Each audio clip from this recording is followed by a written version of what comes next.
today we're gonna go ahead and do a sports massage stretching. We're not gonna go into pre, post, or intermittent sports massage or anything like that. We're just gonna do a few stretches and let's go. Enough talking. So when you're stretching somebody at their feet, stretching somebody's feet, I normally stretch the toes first. Stretching the toes first is both hands right over, and then you're pushing down into the massage table.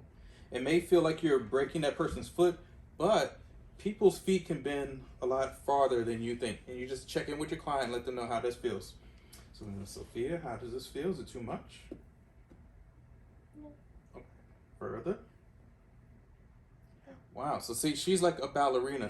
Her feet can pretty much bend all the way almost. Like my hands are underneath and bend them straight down. Everything is flat. That's good. So that's just a stretch for the feet. South. Now we're gonna go north. And you're adding a little body weight. Your palms are with her palms of the feet, or soles of the feet. Push forward. Tell your client to relax. Don't resist. So this is north, because we're going north, towards the head, okay? You can lean into it, all that good stuff. So now we need to go east and west. So when you're east and west, you can go from side to side, side to side. Or you can just lean on both of them, and you're leaning your body weight on them. So now we need to go from east to west, just in the opposite direction.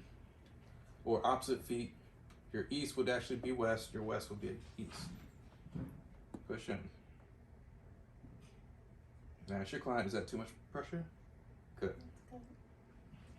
Walk those feet, palm, palm, all the way to the ankle. And push in. Perfect. And one last pull. Or if you want to pull both their legs, you go underneath. I would normally start by the kneecap, pull forward underneath, and then pull back.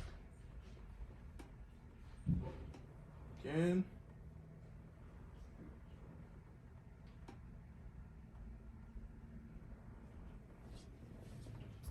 So if we're on this side of the leg or any side of the leg, bent leg is always the way I normally go to stretch the leg first.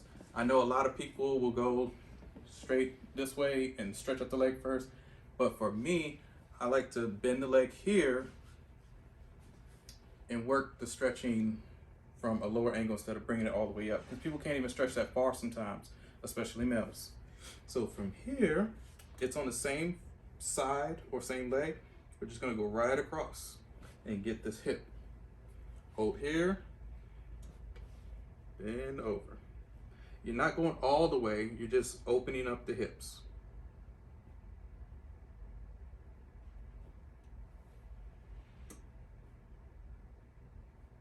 And if their foot continues to slide, just put your arm, brace, then go over. So it doesn't keep sliding down, okay? And you're leaning that body weight on them. So at first, all we did was a level 1, we stretched. And as a level 2, you're gonna add your body weight into it, and that'll be 2. Level 2. A level 3, get your forearm right on the side of their kneecap and really lean into their leg. Okay? So now that we have that, we can actually cross the foot, and now there's nothing to hinder them from going all the way, okay? So this side, same thing, hold and brace. And bring them all the way off the table. Because remember, see how the leg is going on top of this leg? If this is in front of this leg, it's gonna hurt the kneecap. So it's like, ow. So this time, you're right below the kneecap, put your fingers here, brace, and it stretches out the back. Sometimes this is too much of a stretch, so just let the client, how do you feel? Good. Perfect. She's flexible, which is perfect. All the way up the table, man, bendy. So now that we know that she's bendy, now we can do those tall 90-degree stretches and all that good stuff. But before we go to that, Place the foot back down. This is now we're gonna butterfly or figure four the leg. So we're just gonna go to the side. I'm anchoring here just because sometimes the leg likes to flip out. And see how she snapped a little bit? That's just pubic symphysis opening up. So you can sit on the table if you want. And now her leg can kick into my butt. Just like you kick into somebody's butt. Like, and then this arm just goes down. When you're going down, this hand braces this leg. This hand goes right on the kneecap. This leg out here is on the floor. This leg is dangling in the air. So now I can just lean forward. Because if you put this foot on the ground and lean forward, you're gonna hurt your back. It'll start to give you back problems. So just lean and then twist that body. So see how this way she's getting a stretch and I'm getting a stretch at the same time. Because my foot is on the floor. So yeah, I'm using my, it's awkward. I guess some people like this because you could still stretch from here, but I do feel it on my back. So for me, I'm just gonna rest. And so that way she can kick in and be nice and loosey-goosey.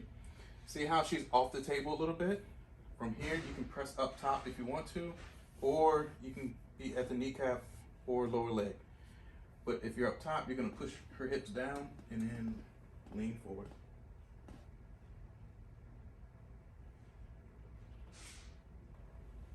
So again, that leg was straight up and down. And these are just hip openers. These are more for hip and lower back stretches. This has nothing to do with stretching the leg. When you cross it here, and like where do you feel the stretch at? Here. Right, so lower back, and it's gonna be glutes a little bit.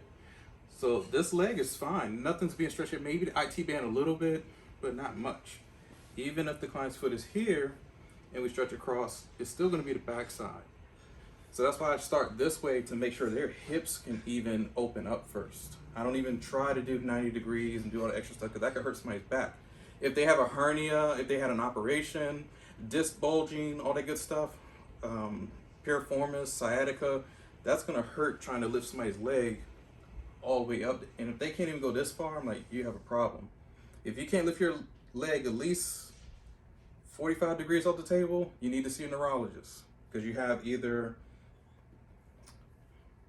probably, well, for men, I would say, well, women can have it too, a hernia.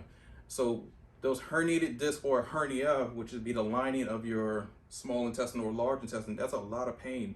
If you can't do a number 2 or number 3 or whatever you're doing, then and it hurts bad, you can't even squat or pick up groceries, that's most likely a hernia. When you can barely even breathe, like taking a deep breath, hernia, most likely. I can't diagnose, not a doctor, I'm just telling you what could be. So sciatic pain is the same thing. It's like, whoa, why do I have numbness down my legs? And you're giving somebody this type of stretch and they start hurting right here. That could be piriformis, that could be a hernia, up towards maybe close to 90 degrees, disc bulges. Disc bulges and disc low. Like this is pretty much other issues. This high, closer to 90 degrees, disc bulges. Disc bulges are in between the vertebrae and the drum, or between the drum and the soft cushion of our spinal column, okay? Anything higher than 90 degrees and they're still hurting in the back, that just may be sore muscles because if they're already here, they're doing great. But if you're going further, I'm like, okay, we're not contortionists, we're not Cirque du Soleil and all that good stuff. So that's what I'm checking for if I can just get my client on the table and do the first stretch to work out their back and hips.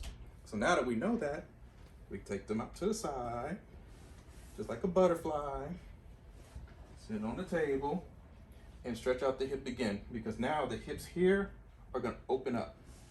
Now that we've figured out the lower back and everything else can open up, front side needs to know, or we need to know if the hips can actually separate. So when you're leaning forward, you're looking at her hip bones and looking at, like, if she's grinding or clenching her teeth or his teeth, then yeah, it's painful, and they're probably not trying to tell you. Just look for their body signs.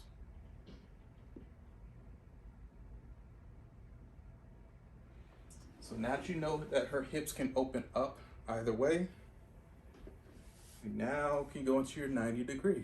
But for me, I like going forward first, then open up 90 and you're about to see why. So your foot goes right into your chest. This hand goes onto the other side. This hand goes on the kneecap. And all you're doing is leaning forward. My body weight does all the work. So when you're leaning forward, you lean.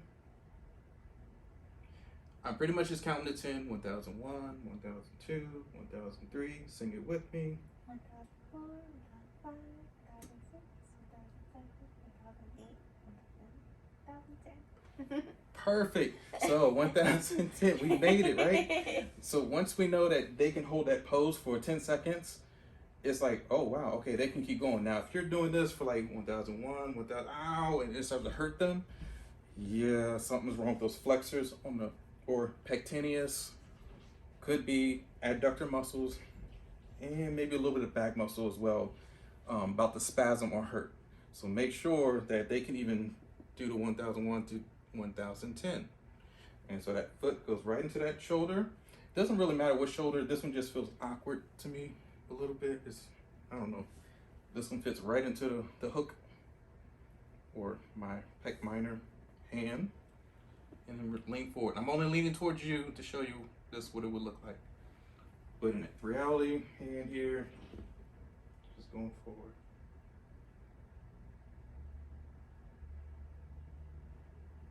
This also stretches out your ankle. If they had ankle issues, me bending them forward, they're like, ow, that would hurt them. So that's pretty much kneecap will start to hurt as well because it's being bent and pushed. So you're looking for a lot of things when you're stretching a client out. You're not just looking to stretch out, oh, my hamstring hurt. No, I need to see if you are bendy, flexible, all that good stuff, okay? Turf toe. If I bend your big toe like this and it hurts like hell, you may have turf toe. Or if I bend your feet back like this and it hurts like hell, you may have plantar fasciitis, the inflammation of the fascia back here, the calcaneal tendon. So you're looking for a lot of things. When somebody says, oh, I went to a medical massage class and I learned how to do this, I'm like, well, that's not medical massage. You're usually doing an assessment about somebody, like troubleshooting a computer. It's not about turning the power button on and off. You actually got to look through your components, your parts, see where your battery power is shorting out, all the good stuff, so on and so forth. So now that we've known she can push in, she's good with this one, we're now going to go diagonal.